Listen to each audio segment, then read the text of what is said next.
Good morning, students. Today we are going to study about types of sculptures. Before studying about sculpture type, we have to know what are sculpture. Sculpture is a three-dimensional form constructed to represent a natural or imaginary shape.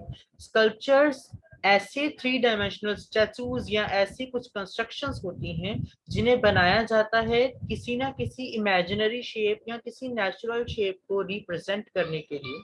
A sculpture is a person obsessed with the form and shape of things, and it is not just the shape of one thing but the shape of anything and everything.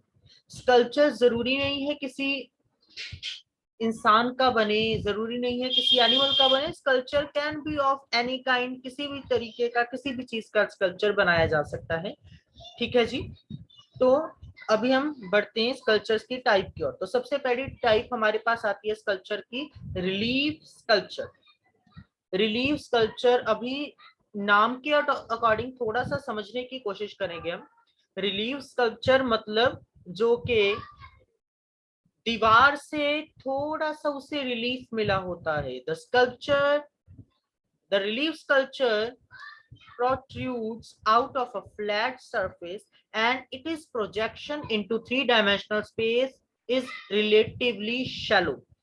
मतलब दीवार से कोई चीज बाहर आ रही है, ऐसे वो ये स्कल्पचर हमें दिखाई देते हैं. जैसे हम देख सकते हैं आप इस इमेज में किस तरीके से स्कल्पचर्स कैसे नजर आ रहे हैं कि स्कल्पचर जो है दीवार से बाहर की ओर आ रहा है. Sculpture is moving out of the wall. इसी तरीके से थ्री डायमेंशनल स्पेस में ये स्कल्पचर्स बनाए जाते हैं.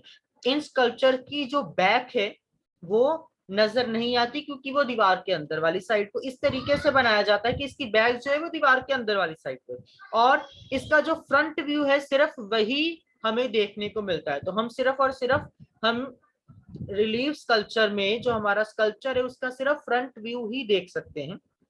Backward is not meant to be seen. Relief के बाद हमारे पास जो नेक्स्ट स्कल्पचर आते हैं वो है हाई रिलीफ स्कल्पचर.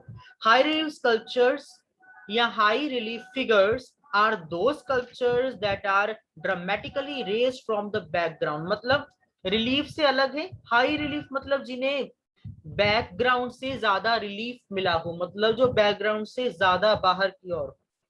ठीक है. इन स्कल्पचर्स का जो 80% मतलब इन स्टैचूज का 80% हिस्सा दीवार के बाहर होता है और कुछ हिस्सा दीवार के साथ जुड़ा हुआ होता है, इसीलिए इन्हें हाई रिलीफ स्कल्पचर्स कहा जाता है. ये फिगर्स आप देख सकते हो जैसे इमेज में बनाया हुआ है. They are sometime nearly sculptured in the round. Sometime एक राउंड फॉर्म में ये स्कल्पचराइज करी जाती है.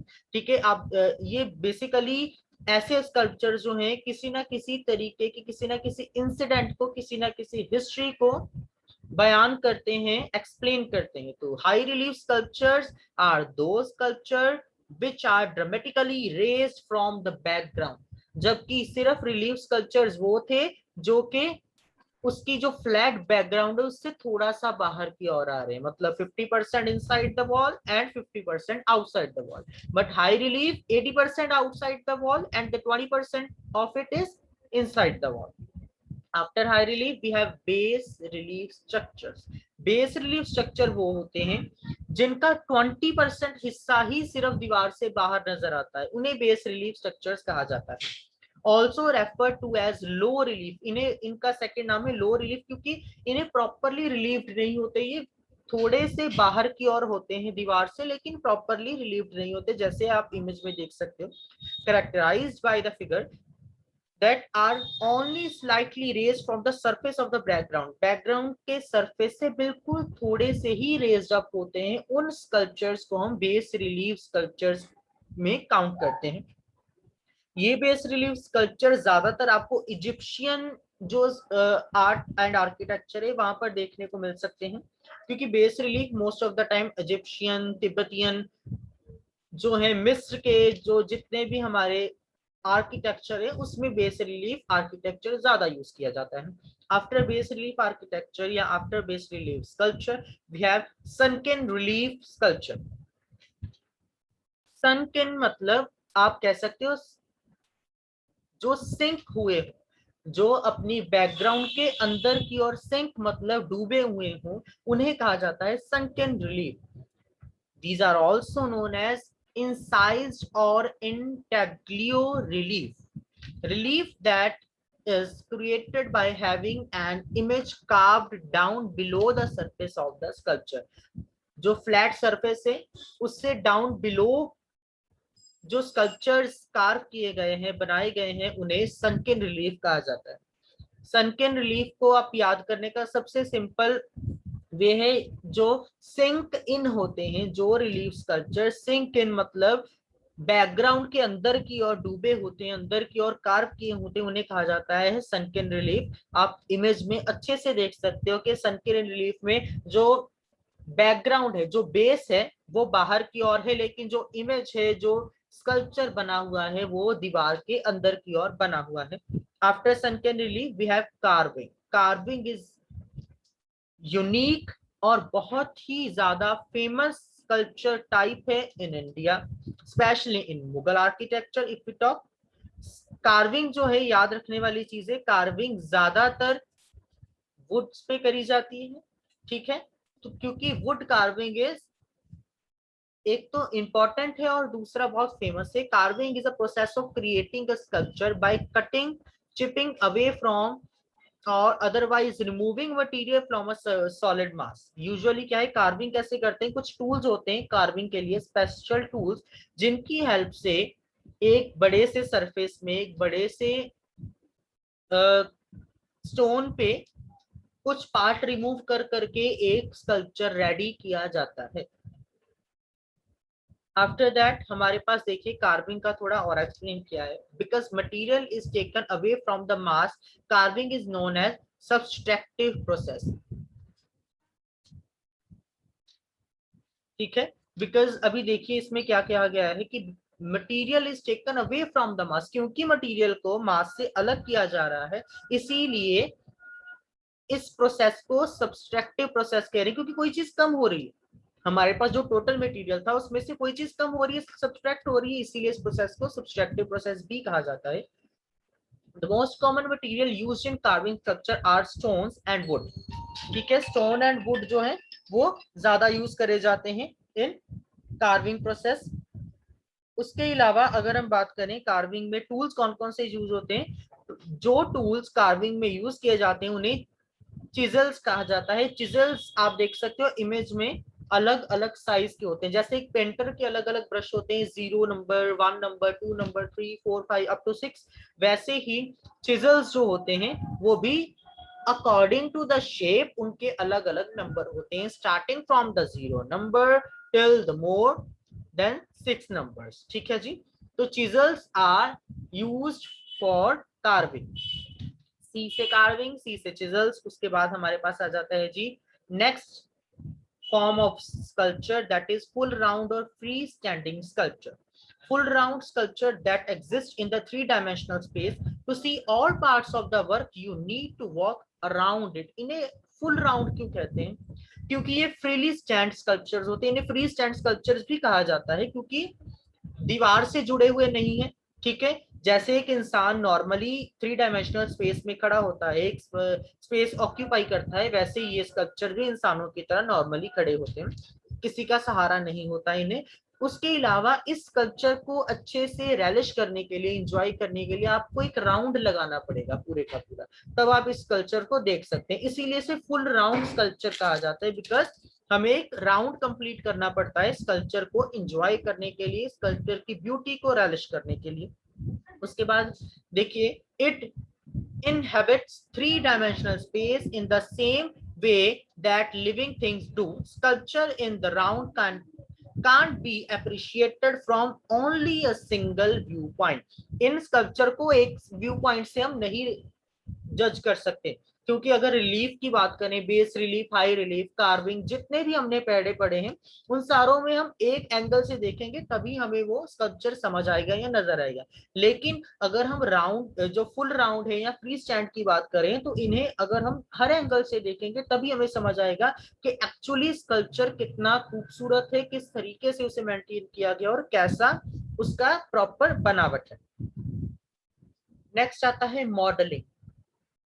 जब हम, आप स्कूल में थे, केजीज में, तो आप क्ले मॉडलिंग करते थे, वैसे ही जो आप क्ले मॉडलिंग करते थे उसी तरीके से जो स्टैचूज, जो स्कल्पचर्स बनाए जाते हैं क्ले की हेल्प से, ठीक है, उन्हें कहा जाता है modelling. Modelling is a process in which the artist uses a soft pliable material such as wax, clay, plaster. तीन मटेरियल यूज किए जा सकते हैं मॉडलिंग में। The one is wax, the second one is clay and the third one is plaster, that is gradually built up and shaped until the desired form is attained। उन्हें built up किया जाता है, बार बार उन्हें shape दी जाती है, उतनी देर तक shape कराया जाता है जितनी देर तक वो एक प्रॉपर डिजायर्ड जो हमें शेप चाहिए वो ना ले। बहुत सारे अलग अलग कंट्रीज में, even in India, wax museums बने हुए हैं जहां पर बड़े बड़े फ्रीडम फाइटर्स, बड़े बड़े सेलिब्रिटीज के वैक्स के स्टैचूज पड़े, ठीक है। वो वैक्स स्टैचूज क्या है, वैक्स को मॉडलिंग करके स्कल्पचर फॉर्म दी गई। उसके बाद हमारे पास देखिए, अगर हमने स्कल्पचर मॉडलिंग बेसिस पे बनाना है तो आप देख सकते हो किस तरीके से थ्री फेसेस में उन्हें बनाया जाता है। फर्स्ट फेस में वायर के साथ शेप दी गई, सेकंड फेस में उस वायर को क्ले से ढका गया, थर्ड फेस में प्रॉपरली उसका जितना भी डिटेलिंग है वो थर्ड फेस में होगी। इस तरीके से तीन फेस में एक प्रॉपर स्कल्पचर बनाया जाता है मॉडलिंग के जरिए। नेक्स्ट आता है casting. Casting is a process of filling a mold with a liquid material or applying a pliable material to a form and allowing it to harden।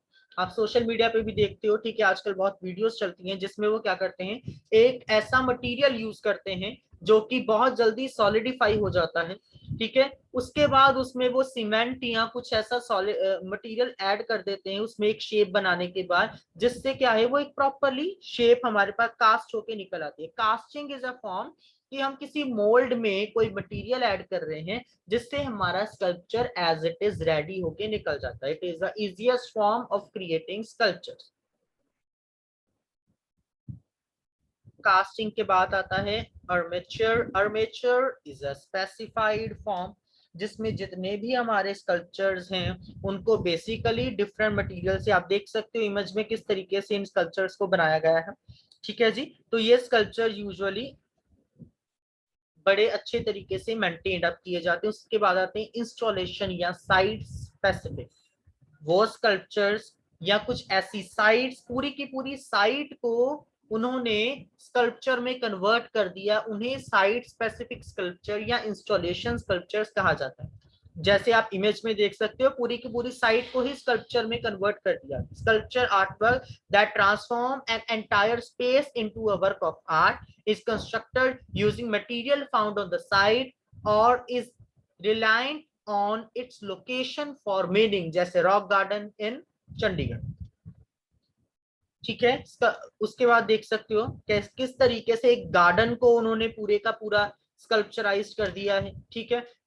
किस तरीके से हम किसी बड़ी बिल्डिंग को स्कल्पचराइज कर सकते हैं, ठीक है। तो ये होते हैं एंटायर स्पेस को यूज करके जो स्कल्पचर्स बनाए जाते हैं, ठीक है, उन्हें इंस्टॉलेशंस कहा जाता है। उसके बाद असेंबलेज, मतलब अलग अलग चीजों को जोड़ के कोई एक नया स्कल्पचर रेडी कर देना। जैसे वेस्ट मटेरियल से बेस्ट आउट ऑफ वेस्ट बनाए जाते हैं, जस्ट एज इट इज। जैसे देखिए अभी इसमें क्या है, assembling found objects in unique way to create a sculpture. कोई भी चीजें हमें मिल गई, उनको इस तरीके से असेंबल किया कि एक स्कल्पचर बन जाए, ठीक है। जैसे आप इमेज में देख सकते हो, कोई भी चीजें उठा के उन्हें जोड़ के एक अलग शेप दे के स्कल्पचर बना दिया गया। ट्रैश वुड यूज कर ली, ठीक है, या फिर वेस्ट मटेरियल जो है, बैंगल्स जो है वेस्टेड, उन्हें यूज करके एक अलग से स्कल्पचर बना दिया।